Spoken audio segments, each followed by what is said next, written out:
Peço que os irmãos abram lá na primeira epístola de Paulo aos Tessalonicenses. Primeira carta de Paulo aos Tessalonicenses. Vamos ler do versículo 2 até o 10. Vamos fazer essa leitura. Enquanto os irmãos acham, eu já quero estar agradecendo também a participação dos irmãos que se dispuseram com chuva, estar aqui conosco para glorificar a Deus. E já peço orações também, irmãos, pela uma tia Cleonice. Os irmãos que lembrarem, está passando uma causa muito difícil com a família, bem complicada. Se os irmãos puderem estar no momento de comunhão, apresentando a Cleonice em oração. Amém? Todos acharam? 1 Tessalonicenses, capítulo 1. Vamos ler do verso 2 até o 10. Os irmãos podem permanecer sentados, mas com toda a reverência na palavra de Deus. E assim diz: Damos sempre graças a Deus por todos vós, mencionando-vos em nossas orações, e sem cessar, recordando-nos diante do nosso Deus e Pai, da operosidade da vossa fé, da abnegação, do vosso amor e da firmeza da vossa esperança em nosso Senhor Jesus Cristo. Reconhecendo, irmãos, amados de Deus, a vossa eleição, porque o nosso Evangelho não chegou até vós tão somente em palavra, mas, sobretudo, em poder, no Espírito Santo e em plena convicção. Assim como sabeis ter sido o nosso procedimento entre vós, e por amor de vós. Com efeito, vos tornastes imitadores nosso e do Senhor, tendo recebido a palavra, posto que em meio de muita tribulação, com a alegria do Espírito Santo, de sorte que vos tornastes o modelo para todos os crentes na Macedônia e na Acaia. Porque de vós repercutiu a palavra do Senhor, não só na Macedônia e Acaia, mas também por toda parte se divulgou a vossa fé para com Deus, a tal ponto de não termos necessidade de acrescentar coisa alguma, pois eles mesmos, no tocante a nós, proclamam que repercussão teve o nosso ingresso no vosso meio, e como deixando os ídolos, vos convertestes a Deus, para servirdes o Deus vivo e verdadeiro, e para aguardardes dos céus o seu Filho, a quem Ele ressuscitou dentre os mortos, Jesus, que nos livra da ira vindoura. Amém? Vamos orar. Senhor Deus, muito obrigado, amado Deus, por este dia. É em nome do Teu Filho, Senhor, que estamos aqui para bendizer e glorificar o Teu nome. E neste momento a Tua santa e eterna palavra está aberta, e ela tem poder para falar ao nosso coração e ao nosso intelecto, Pai. Nos ajude e nos dê graça neste momento para sermos edificados e para sermos confrontados com aquilo que iremos ouvir. Muito obrigado. É isso que eu te peço em nome de Cristo. Amém. Então, meus irmãos, Paulo está trazendo nesta carta aqui como estavam aqueles irmãos. O irmão Timóteo vem trazendo o recado a Paulo de como estava esta igreja. Então, era uma igreja modelo. Mas eu quero trazer aqui uma breve introdução. Tessalônica foi fundada em 315 a.C., por Cassandro, um dos generais de Alexandre o Grande. E ele batizou a cidade com o nome da sua esposa, Tessalônique, que era meia-irmã de Alexandre. Como Esther e Ruth, no Antigo Testamento, as cartas aos Tessalonicenses remontam o seu nome a uma famosa mulher. Então deram o nome de Tessalônica, Tessalonicenses, ao nome de uma famosa mulher, como nós vemos a famosa Esther, Ruth, no Antigo Testamento. As duas epístolas receberam este nome. Agora, no primeiro século, Tessalônica era a capital da Macedônia e um próspero centro comercial, com uma população cerca de 200 mil habitantes, ou seja, uma cidade mais ou menos como o tamanho de Ponta Grossa, né? Acho que Ponta Grossa deve ter uns 300 mil, né? Então era uma cidade com muitas pessoas, uma cidade grande. Então a cidade ficava estrategicamente localizada na Via Egnácia, uma importante estrada de pedras, que era uma extensão da Via Ápia, na Itália, conectando Roma ao Oriente. Ou seja, quando nós escutamos aquilo, toda estrada leva a Roma, não é assim que as pessoas falam? Deus usou até Roma para abrir caminhos, abrir estradas, para quê? Para que o Evangelho pudesse ser levado às pessoas. Deus também usou reis como Dario, né? Foram usados para que o Evangelho pudesse, lá no Antigo Testamento, de uma forma, né? Como Deus usando, mas aqui o Evangelho das Boas Novas. Então, estava ali na Via Ápia que ligava a Itália e conectando Roma a todo aquele Oriente. Então, esse aqui é apenas um breve pano de fundo, irmãos. Agora, esta igreja foi fundada por Paulo e por Silas durante a segunda viagem missionária.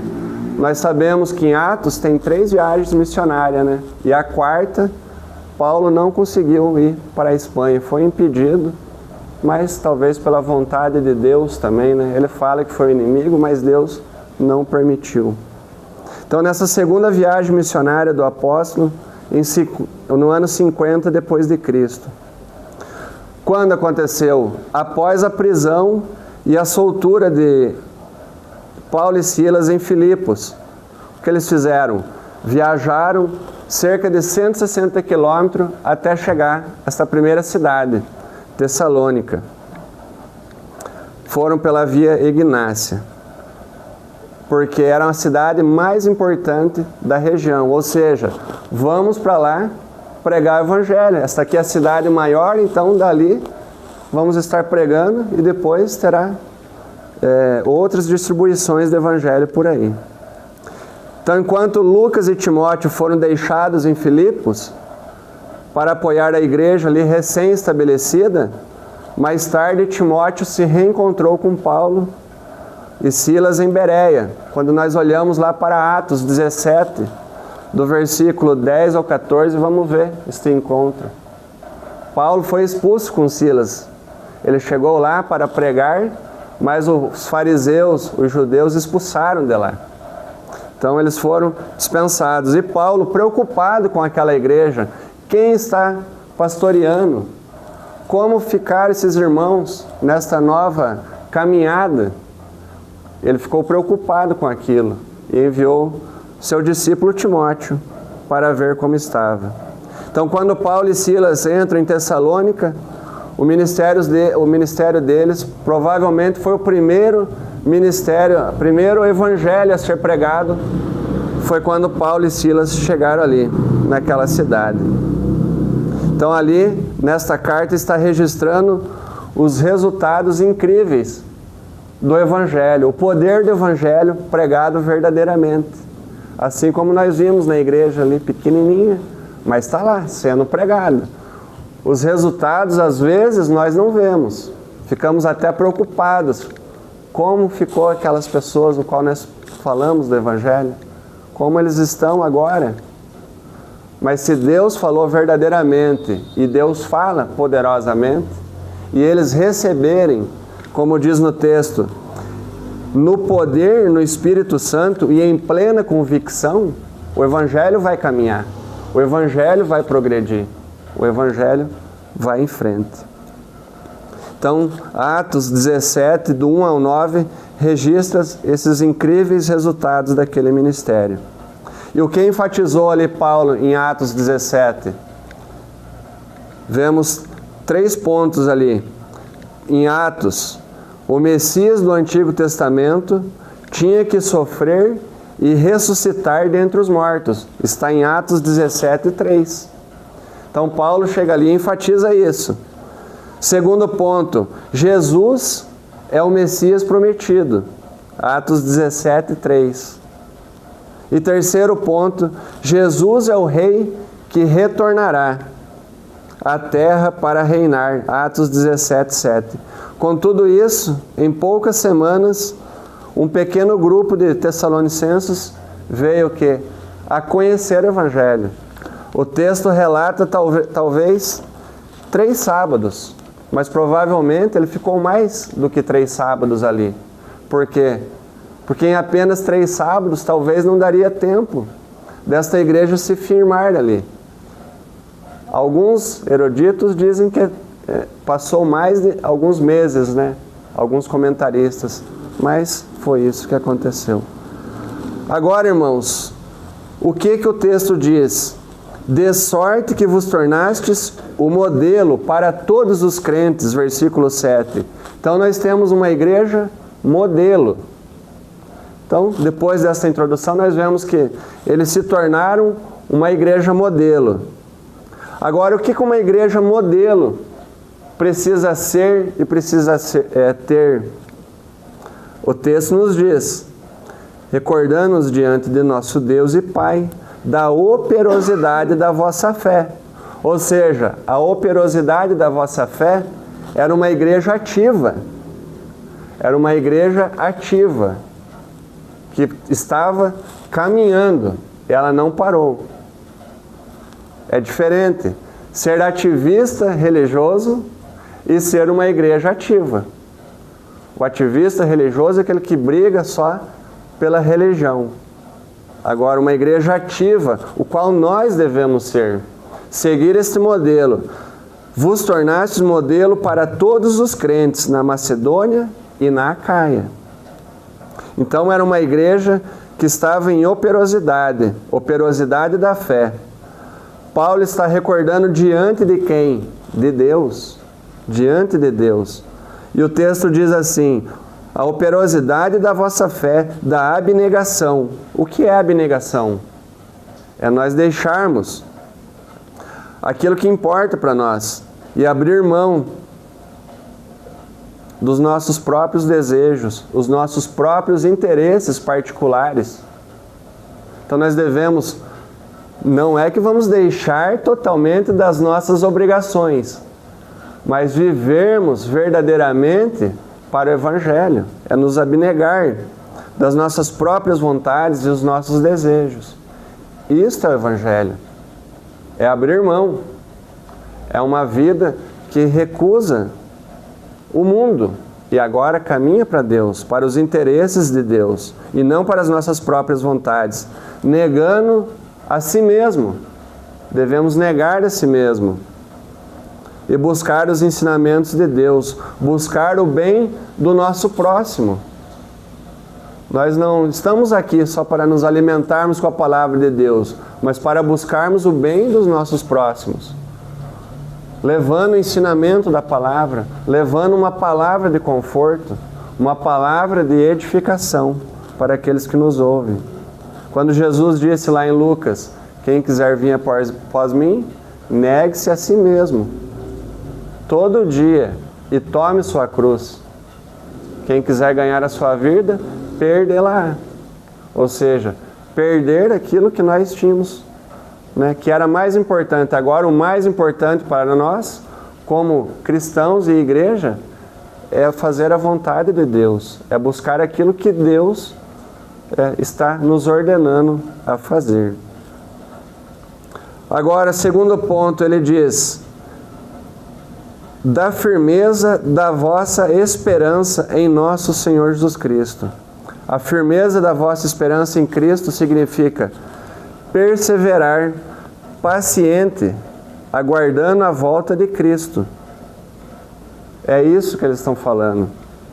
Paulo diz: da firmeza da vossa esperança em nosso Senhor Jesus Cristo. Então os tessalonicenses eram o quê? Perseverantes e constantes. Quando nós olhamos lá para Atos 2:42, diz: e perseveravam na doutrina dos apóstolos, e na comunhão, e no partir do pão, e nas orações.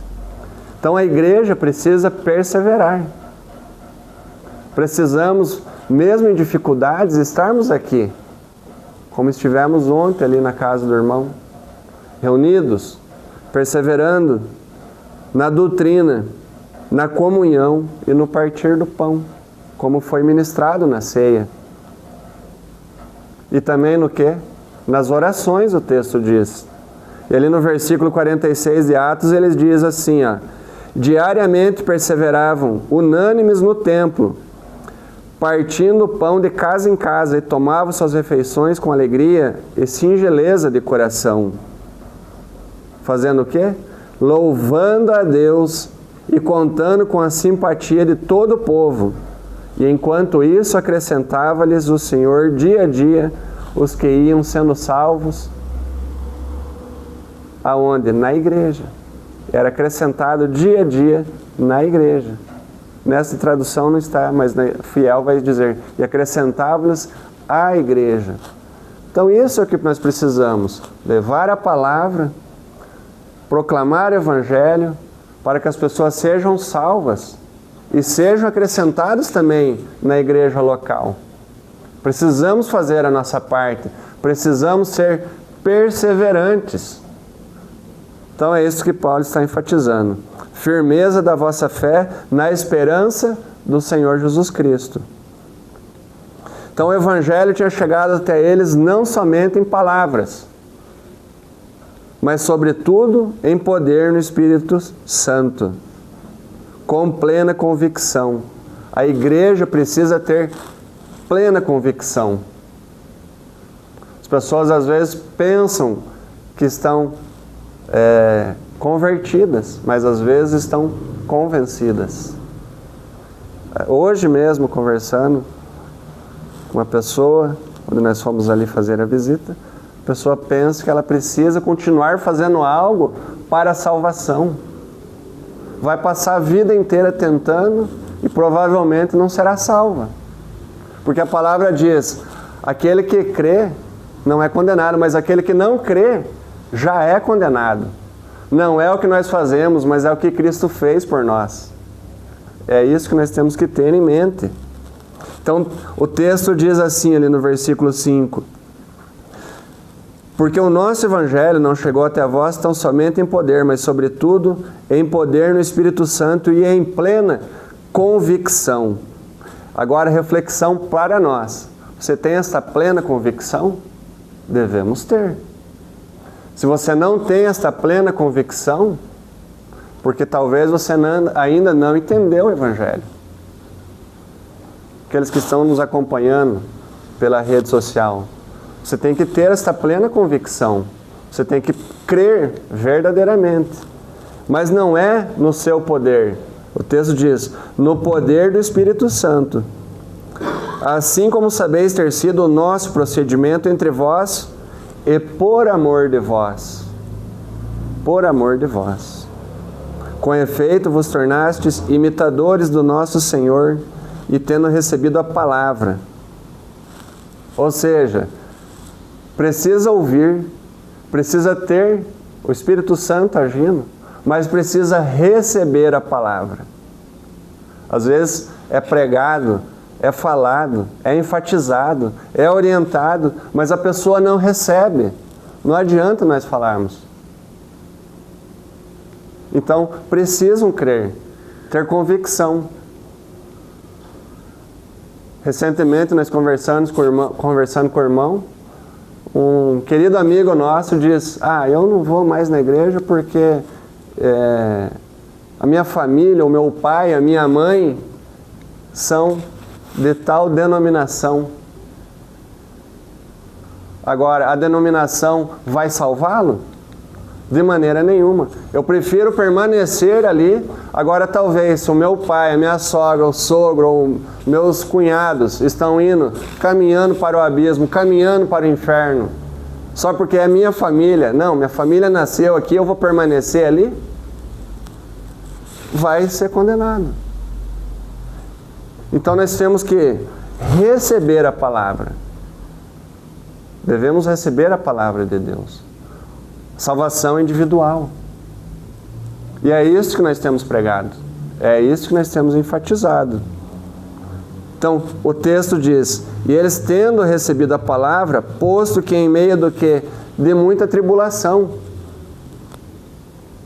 Jesus falou que teríamos provações, teríamos tribulações. Agora, em meio à tribulação, com a alegria do Espírito Santo. Aí ele diz, de sorte que vos tornastes modelo para todos os crentes. Então, a palavra de Deus tem que ser recebida. Agora, imitadores de Paulo? Também, porque os ensinamentos dele estão aqui. Mas ainda ele diz, imitadores de Cristo. Cristo é o nosso alvo, Cristo é o foco. É nele que nós temos que direcionar. Se nós olharmos para as tribulações, nós perderemos. Se nós olharmos para o homem, nós perderemos o foco. Nós perderemos o alvo. Mas devemos olhar para o Senhor.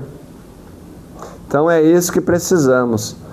Eles se tornaram imitadores de Paulo e do Senhor. Então, o exemplo para nós é ouvirmos a palavra.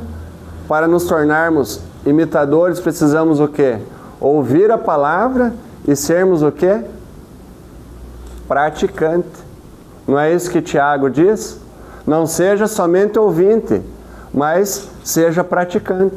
Podemos passar aqui 30, 40 anos ouvindo a palavra e não pôr em prática. Vai mudar alguma coisa em nossa vida?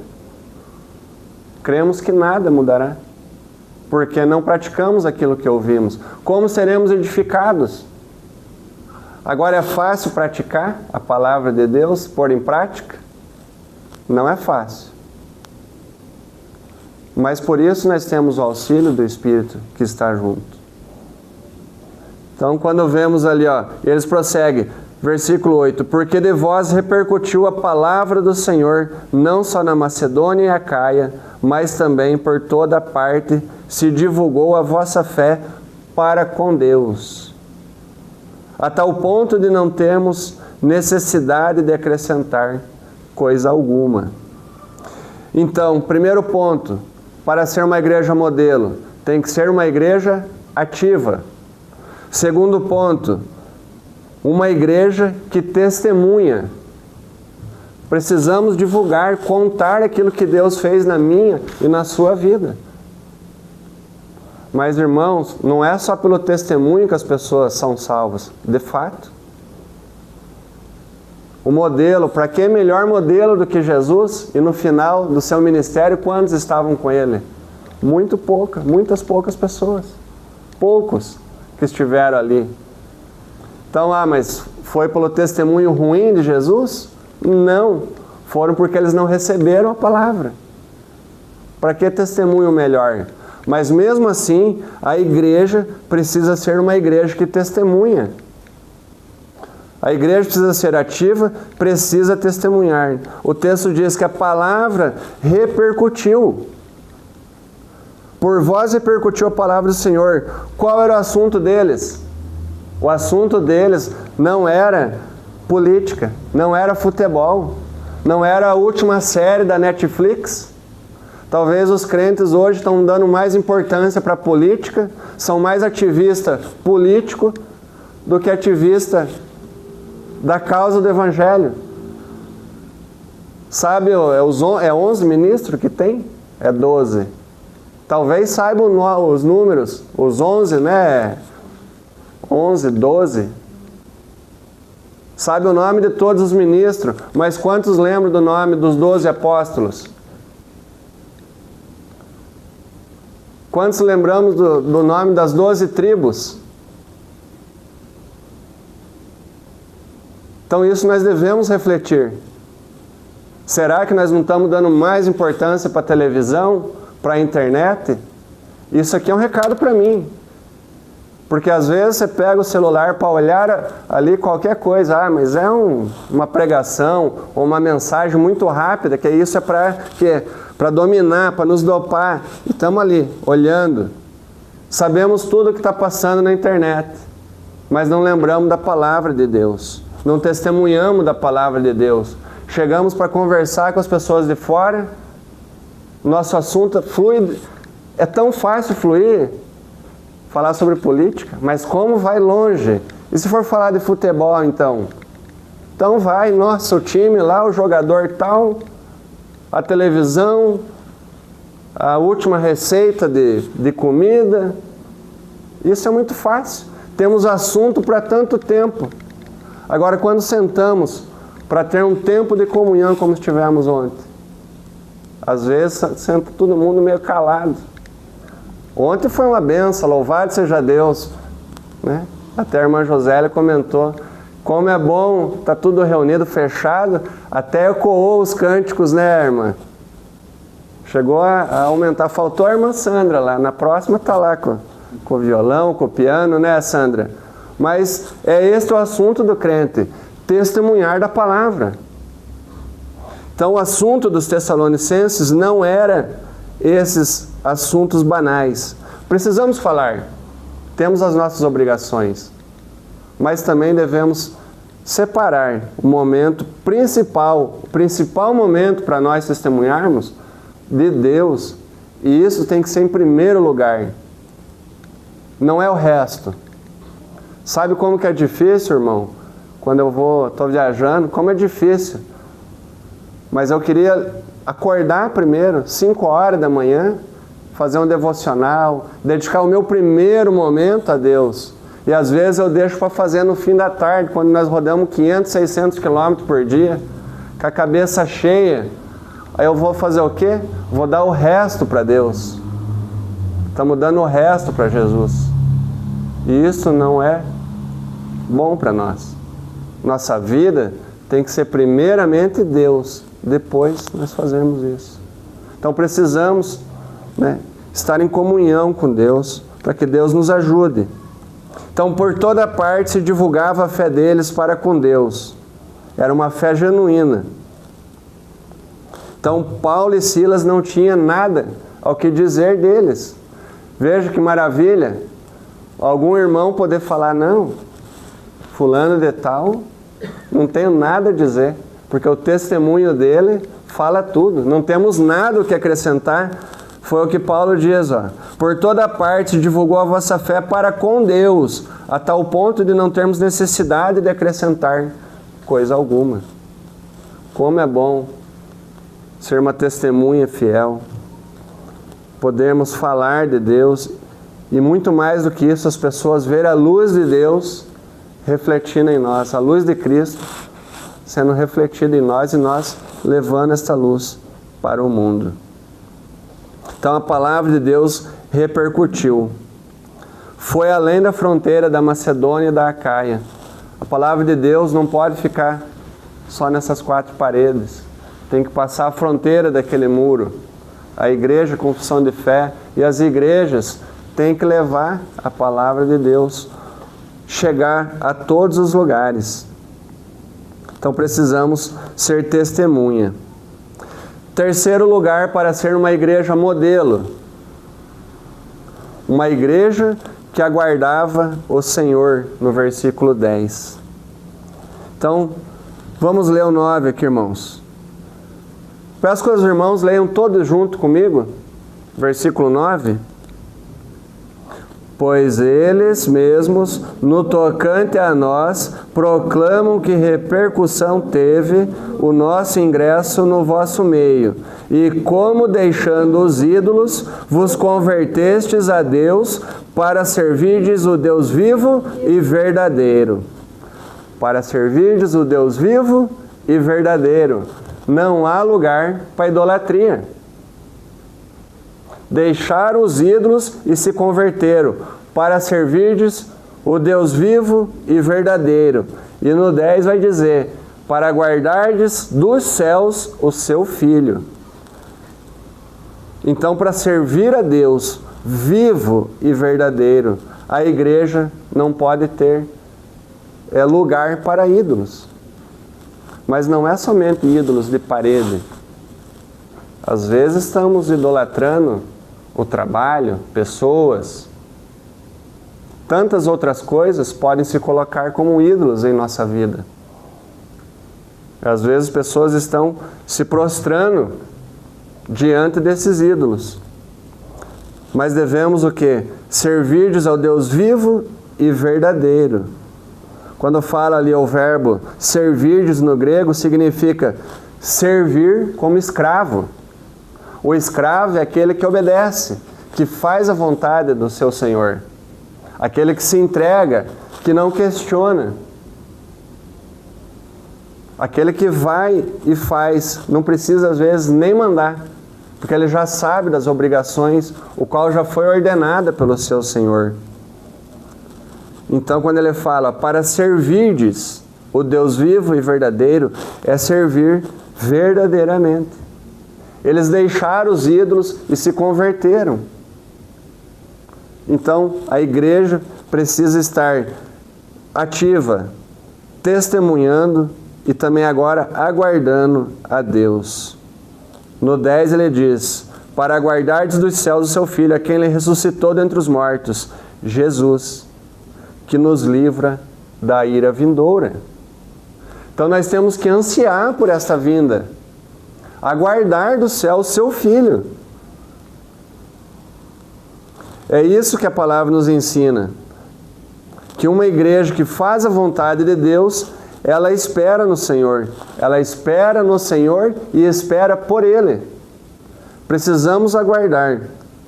Ela anseia pela sua vinda, por isso ela trabalha, ela é ativa, ela testemunha.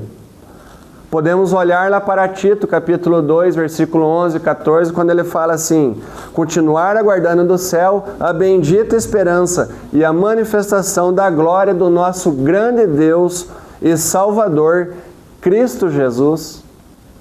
Então estamos aguardando e temos a bendita esperança. Se nós olharmos aqui, irmãos, todo o capítulo da primeira epístola de Paulo aos Tessalonicenses, ele acaba aguardando a vinda do Senhor. Os irmãos podem conferir. Capítulo 2, versículo 19, capítulo 3, versículo 13, no 4, 15, quando fala do arrebatamento, no capítulo 5, versículo 23, tudo está remetindo à vinda do Senhor. Ele está falando, Deus virá. Agora, estamos aguardando com esperança a bendita vinda do Senhor? Jesus não foi morto na cruz apenas para nos salvar. Não foi somente para isso que Jesus veio. Isso é verdade. E é o melhor presente que nós recebemos. É graça. Favor imerecido por pecadores que nada merecem. Então Deus morreu não só para isso. Cristo morreu não somente para isso. Deus enviou o seu Filho para que morresse. Mas, como diz lá em 2 Coríntios 5,15, Ele morreu por todos, para que os que vivem não vivam mais para Ele, para si, mas por aquele que morreu e ressuscitou. Então o texto diz, Ele morreu por todos, para os que vivam, não vivam mais para si mesmo. Ou seja, tem que se abnegar, servir a Deus, servir o que Cristo mandou, como os Tessalonicenses fizeram. Uma igreja verdadeira, como nós, como igreja, individuais, devemos servir aquele que morreu por nós e que ressuscitou, e também que nos ressuscitou, porque nós éramos mortos, e agora somos vivos. Por quê? Porque Ele ressuscitou e venceu a morte, e nos abriu este vivo e santo caminho, como diz lá em Hebreus. Então, nós devemos viver para Ele. Uma coisa é ter união com Cristo. Temos união com Ele quando nos convertemos e confiamos nele. Agora, outra coisa é desfrutar de uma comunhão com Ele. São coisas diferentes. Há alguns que dizem que foram salvos, mas nunca tiveram uma vida de estudo da palavra. Nunca tiveram uma vida de oração. Não testemunham. Nunca adoraram o Senhor e tiveram comunhão com os outros crentes. Às vezes, temos visto pessoas crentes somente na igreja. Fora daqui não tem mais comunhão com os irmãos. E isso é um problema. Então as pessoas nunca tiveram uma verdadeira comunhão. Também alguns crentes professos que professam ter nascido de novo, professam, às vezes, ter sido batizado ou fazer parte de uma denominação, mas nunca nasceram verdadeiramente. São negligentes no estudo da palavra, nem sequer conhecem a palavra de Deus. São negligentes na oração, são negligentes no testemunho. Aqui dentro, irmãos, é fácil ser crente. Põe o terninho, tá tudo engomadinho, com gravata aqui, trazer a Bíblia debaixo do braço, mas o nosso testemunhar aí fora é difícil. Principalmente porque o mundo não deve ser o nosso inimigo, mas o mundo deve ser o nosso campo missionário. Então nós devemos ter comunhão uns com os outros e comunhão com Deus para nós conseguirmos fazer isto. Porque não é fácil. Então precisamos do auxílio e do poder do Espírito Santo para nos auxiliar a caminhar. Seremos uma igreja modelo. Quando alguém olhar e falar, ó, os irmãos lá da confissão de fé, os irmãos da A, da B, da C, não, eles são verdadeiros irmãos. Pode ser que não tenhamos o mesmo entendimento numa área teológica, mas somos irmãos em Cristo. Quantos irmãos aí fora que verdadeiramente pensam bem diferente de nós, mas são nossos irmãos. Tem aqueles que se parecem nossos irmãos, mas não são, né, Walter? Então temos que estar firmes. E se as pessoas dizem, não, eu sou verdadeiramente salvo, temos que olhar e ver se verdadeiramente estão corretos. Porque uma pessoa verdadeiramente convertida se alegra com os irmãos, tem prazer em estar reunidos e buscando estar em oração. Então aqui em todo esse capítulo 1, Paulo está contando o tipo de igreja que deixou lá em Tessalonicenses, lá em Tessalônica. Esta igreja era uma igreja perversa, o qual quando ele chegou lá, os expulsaram de lá, e de lá eles foram para outros lugares, foram para Atenas. Também os judeus saíram de lá e queriam ir lá onde eles estavam para inflamar, falar, ó, esses daí estão pregando algo que não é certo. Mas é o quê? O inimigo agindo, porque eles estavam testemunhando. Agora, meus irmãos, a pergunta que eu faço, e fica para cada um de nós, e é sincera, nós devemos examinar a nossa vida e nos perguntar, em o que eu tenho ajudado a fazer com que a minha igreja seja um modelo no Senhor? No que eu tenho ajudado a minha igreja, a minha comunidade a fazer para ser um modelo no Senhor? Lembrando que a palavra igreja no grego significa eclesia, que significa o quê?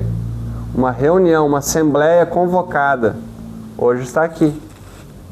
Uma convocação, um ajuntamento de pessoas. Estamos reunidos. Então precisamos fazer a diferença como igreja. A igreja é um organismo espiritual, um organismo vivo. É uma organização composta por pessoas, várias pessoas. E não só aqui, mas como lá na Mangueirinha e tantos outros lá na Colônia, os irmãos estão lá em Ortigueira e assim por diante. Então, uma organização composta de pessoas que Deus chamou do quê? Das trevas para a sua maravilhosa luz.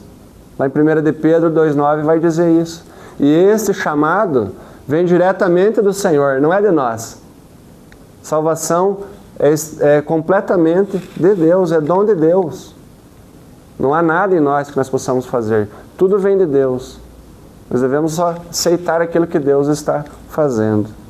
Então, a igreja tem que ser um modelo. Não pode ser apenas um clube social onde nós se reunimos no domingo. Então, o que aprendemos com isso? Que lição podemos tirar daqui? Que devemos confiar na palavra de Deus, procurarmos o que Ele nos diz. Em primeiro lugar, uma pessoa verdadeiramente crente vai ser ativo na obra de Deus. Vai fazer aquilo que Deus ordenou. Segundo lugar, uma pessoa qual foi alcançada pelo Evangelho e se converteu ao Deus vivo e verdadeiro, como o texto diz, ela vai dar o quê? Testemunho pelo que Deus fez pela vida dela e está fazendo. Terceiro lugar, como igreja, nós agora como igreja e como salvos em Cristo, devemos estar aguardando todos os dias o nosso Salvador. Amém, irmãos? Como diz Maranata, ora vem. Amém. Deus abençoe. Irmãos, puderem se colocar em pé, vamos estar orando.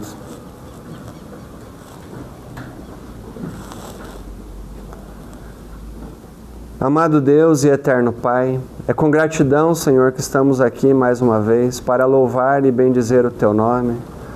Agradecendo, Senhor, por este momento, o qual vimos e agora nós podemos ser confrontados com a Tua palavra, Senhor, e olhar para o texto como os nossos irmãos em Tessalônica e vermos que se tornaram uma igreja modelo, Senhor, para aqueles que viam de fora, a ponto de próprio apóstolo Paulo, Senhor, dizer que não teria nada a acrescentar. Que nós aqui, Senhor, em Telêmaco Borba, como igreja de confissão da fé, possamos ser exemplo, modelos para aqueles que vejam ali fora, Senhor, esses irmãos, o qual o Senhor levantou para estar aqui, o qual o Senhor tirou das trevas e colocou na luz, ó Deus, e que agora estão aqui, Senhor, reunidos para bendizer, para exaltar, para glorificar e para testemunhar a Tua santa e eterna palavra, Deus. Muito obrigado pelos nossos irmãos, que nós possamos ser uma igreja ativa, Senhor, uma igreja que testemunha e uma igreja que aguarda todos os dias a volta bendita do Salvador Jesus Cristo, ó Deus. Nos ajude, nos consola, nos dê entendimento, Senhor, para falarmos do Teu Evangelho, para que nós possamos ser fiéis àquilo que o Senhor tem nos dado, ó Deus. Nos ajuda, porque precisamos, ó Deus, ter esta convicção e mais, precisamos do poder do Espírito Santo todo dia agindo em nossas vidas, ó Pai. Precisamos buscar santificação diária. Precisamos, Senhor, de Ti cada vez mais em nossa vida. E ajuda-nos, Senhor, porque somos fracos e somos imperfeitos. Mas pelo Teu poder e pela Tua graça nós podemos confiar em Ti, Deus. Pai, quero colocar aqueles que estão oprimidos, aqueles que estão desanimados, Senhor, que o Senhor esteja ali a ajudá-los, para que eles possam se fortalecer e estar aqui conosco. Também guarda aqueles que não puderam estar aqui pelo motivo de trabalho. Que o Teu poder esteja ali com eles, ó Deus, e eles sejam testemunho fiéis da Tua palavra, Deus. Nos ajude agora neste momento, continue conosco e nos abençoe, Pai, também para que a nossa semana possa começar agradando a Ti e que nós possamos sair pelo mundo, fazer a Tua vontade, ó Deus. Que nós possamos brilhar, ser a luz no mundo, sal na terra e luz do mundo, ó Pai. Nos ajude, precisamos do Teu poder. Agora, fica conosco, nos leva em paz e em segurança para os nossos lares e continue, Senhor, a fazer a Tua obra neste local. É isso que pedimos em nome do Teu Filho amado, Senhor e Salvador Jesus Cristo. Amém. Amém. Que a paz de Deus, o amor do nosso Senhor esteja com todos hoje e eternamente. Amém? Amém.